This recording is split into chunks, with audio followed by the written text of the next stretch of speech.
আমাদের পৃথিবীতে সবাই শিক্ষিত হতে পারে না, সবাই স্কুল কলেজ যেতে পারে না।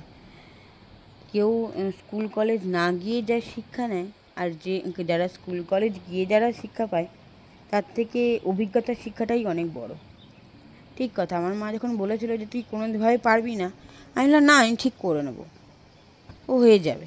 কিন্তু না, যার হবার নয় তার কোনো দিনই হবে না। ড্রেনের পাক গন্ধ তো ছড়াবেই রে বাবা, তাকে আমি পরিষ্কার কি করে করব? ড্রেন তো ড্রেনের জায়গায় থাকবে না। আর জাতের আম কখনোই তো আর আমরা হবে না, না, বা আমরা কাকে বলে বলতো, হবে না। গাছের থেকে রস নেবে, নিজে বাড়বে, অথচ সেই গাছের থেকে একদম শুষে নিয়ে এনে কাজ করবে। এটা তো মানুষকে ঠকানো হয়, গাছেদেরকেও ঠকানো হয়। তবে গাছ যদি মজবুত থাকে কিছু করার নেই, কিন্তু গাছ ঠিক যে যার মতন বেড়ে উঠবে। কিন্তু মানুষ পারে না কেন, আমি তো বুঝে উঠতে পারি না। মানুষ পারে না মানে আমি পারি না, কে পারলো না জানি না, কিন্তু আমি তো পারছি না। আমি না বেরোতে পারছি, না কিছু করতে পারছি। আমি নিজে থেকে ভেঙে পড়েছি।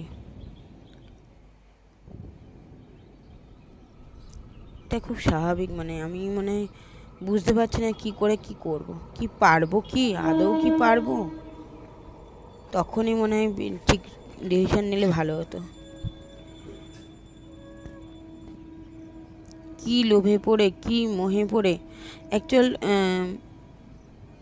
কোনো তো মোহ ছিল না,